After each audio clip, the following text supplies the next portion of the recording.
నా పేరు డాక్టర్ హరీష్. నేను పులివెందుల నియోజకవర్గం నుంచి రావడం జరుగుతుంది.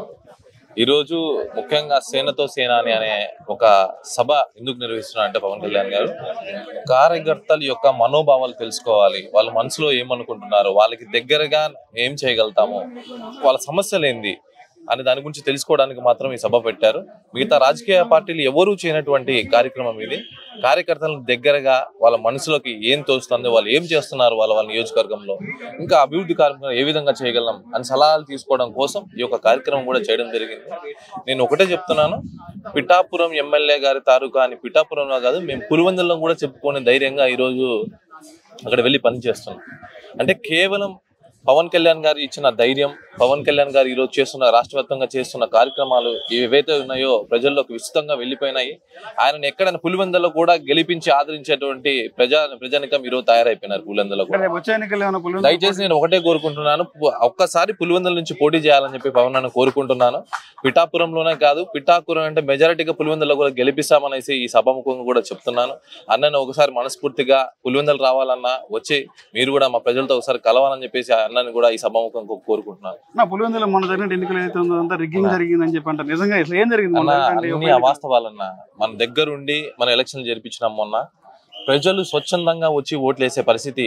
ఇన్ని రోజులు కూడా వాళ్ళు యునానిమస్ చేసుకొని అసలు ఎలక్షన్లు జరపకుండా జరిపినటువంటి నియోజకవర్గం మాది. అలాంటి చోట్ల మేము కూటమి నాయకత్వంలో ఎలక్షన్ జరిపినాం. స్వచ్ఛందంగా ప్రజలు వచ్చి ఓటు వేసే హక్కు కల్పించినాం. అంత ఘన విజయం కూడా పులివెందుల ప్రజానికం ఈరోజు మాకు కట్టబెట్టారంటే కూటమికి, అది ప్రజల్లో వాళ్ళు విస్తృతంగా చేస్తున్నటువంటి కార్యక్రమాలు, కూటమి అభివృద్ధి కార్యక్రమాలు ప్రజలకు విస్తృతంగా వెళ్ళిపోయినాయి. వాళ్ళే స్వచ్ఛందంగా వచ్చి గెలిపించినది పులివెందులో జరిగినటువంటి విజయం. ఇప్పుడు సుగాలి ప్రీతి తల్లికి సంబంధించి మొన్న మధ్య ఒక ఆరోపణ అయితే చేసింది. ఏదైతే మా ఇష్యూ తీసుకొచ్చి 19 ఎన్నికల్లో దాన్ని రాజకీయాస్త్రంగా తీసుకున్నటువంటి రాజకీయాలు ఈ రోజున ఎలివేషన్ చేసినటువంటి పవన్ కళ్యాణ్ అధికారంగా వచ్చిన తర్వాత మొట్టమొదటి సంతకం మా కేసు మీద పెడతా అన్నారు, న్యాయం చేస్తారని ఇంతవరకు పట్టించుకునే పరిస్థితి లేదనేది ప్రీతి తల్లి చెప్పింది. పార్వతి ఎలా స్పందిస్తారు దీనికి సంబంధించి? దీని గురించి పవన్ కళ్యాణ్ గారు డిప్యూటీ సీఎం అయిన ఫస్ట్ రోజు దీని మీదనే చర్య తీసుకోవడం జరిగింది. అన్న డీజీపీ గారు కానీ సిబిఐ కానీ ప్రతి ఒక్కరు కూడా లెటర్లు పంపించడం జరిగింది. అంటే లీగల్ గా ఆయన ఎంతవరకు వెళ్ళాలో ఆయన పరిధులను దాటి కూడా ఆయన వెళ్ళి ప్రతి ఒక్కరికి కూడా ఆయన లెటర్లు పంపించి ఆయన స్వచ్ఛందంగా కాల్స్ చేసి దీనికోసం ఆయన చేయాల్సిన పని అంతా కూడా చేయడం జరిగింది. దాని సెంట్రల్ చేతిలో పరిధిలో ఉన్నటువంటి సమస్యను ఆయన చేతిలోకి తీసుకొని దానికోసం ఆయన ఎలా స్పందించి ఆయన కోసం చేయడం జరిగింది. అయినా కూడా ఇప్పుడు పార్టీలకు లొంగిపోయి పవన్ కళ్యాణ్ గారిని ఏదో మాట్లాడితే మీడియాలో హైప్ అయిపోతాము, ఏదో ఒకటి చెప్తే హైప్ అయిపోతాము అనే ఒక చిన్న కారణాలు తీసుకొని దాన్ని ఇలా బ్లేమ్ చేయడం అనేది చాలా తప్పు. వాళ్ళ గవర్నమెంట్ లో ఏం చేయలేకపోయినారు, కానీ మనం ప్రతి దానికి మనం ప్రయత్నిస్తున్నాం. ఆ సమస్య పరిష్కారం దిశగా మనం ప్రయత్నిస్తున్నాం. అంతకంటే ఇంకేం కావాలి? పవన్ కళ్యాణ్ గారు విజయం సాధించిన అంటే వైఎస్ఆర్ జిల్లా అంటే వైఎస్ఆర్ అడ్డా, కడప జిల్లా అంటే వైఎస్ఆర్ అడ్డా. నిజంగా అసలు వైఎస్ఆర్ అడ్డానా లేదంటే అసలు ఏం చెప్తుంది సార్? బయట ప్రపంచం ఏంటంటే కడప జిల్లా అంటే వైసీపీ అడ్డా అంటారు. ఏం చెప్తారు? మీరేమో రేపు రాబోయే ఎన్నికల్లో పులివెందుల నుంచి పోటీ చేయమని మీరు కోరుతున్నారు పవన్ కళ్యాణ్ గారు. ఏం పరిస్థితి? అదే అన్న, వైసీపీ అడ్డా కాదు, వాళ్ళు కంచుకోటలు పగలగొట్టి పులివెందులలో కూడా మేము విజయం సాధించినాం.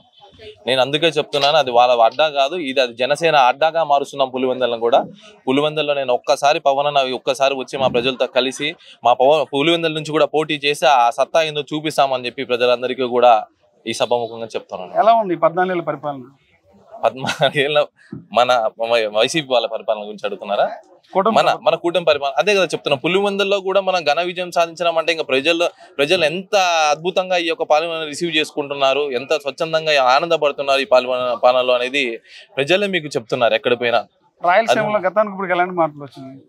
రాయలసీమలో రౌడీజం తగ్గింది, కరప్షన్ తగ్గింది, ప్రజలకు స్వచ్ఛందంగా వాళ్ళు పథకాలు వాళ్ళు అందుకుంటున్నారు, దొంగగా చేసుకునే పనులు నిలిపేసినారు. ఇలాంటివి ఇన్ని మంచి కార్యక్రమాలు కూడా మనకి కల్పిస్తున్నప్పుడు నిన్న రీసెంట్ గా కూడా మనకు ఉచిత బస్సు మహిళలకు వాళ్ళకి ఎక్కడ కావాల్సిన తిరిగే పరిస్థితి కూడా రాష్ట్ర వ్యాప్తంగా కల్పించినారు. విద్యా దీవెన, తల్లికి వందనం అని చెప్పేసి తల్లికి ప్రతి ఇంట్లో ప్రతి ఒక్క పిల్లవాడికి కూడా విద్యా దీవెన ఇవ్వడం జరిగింది, తల్లికి వందనం ఇవ్వడం జరిగింది. ముందు నాయకుల్లాగా అందరికి ఇస్తామని చెప్పి ఒకరికి ఇచ్చి ఏదో ఇచ్చేసినాం తూతూ మంత్రంగా కాకుండా ప్రతి ఇంటికి కూడా మన కూటమి నాయకత్వం వెళ్ళింది. జనసేన ప్రతి ఇంటి వరకు తలుపు తడుతా ఉంది. ముందు కూడా ఇదే విధంగా కూటమి అభివృద్ధి కూడా ఇంకా ముందు సాగుతుందని చెప్పేసి చెప్తాను.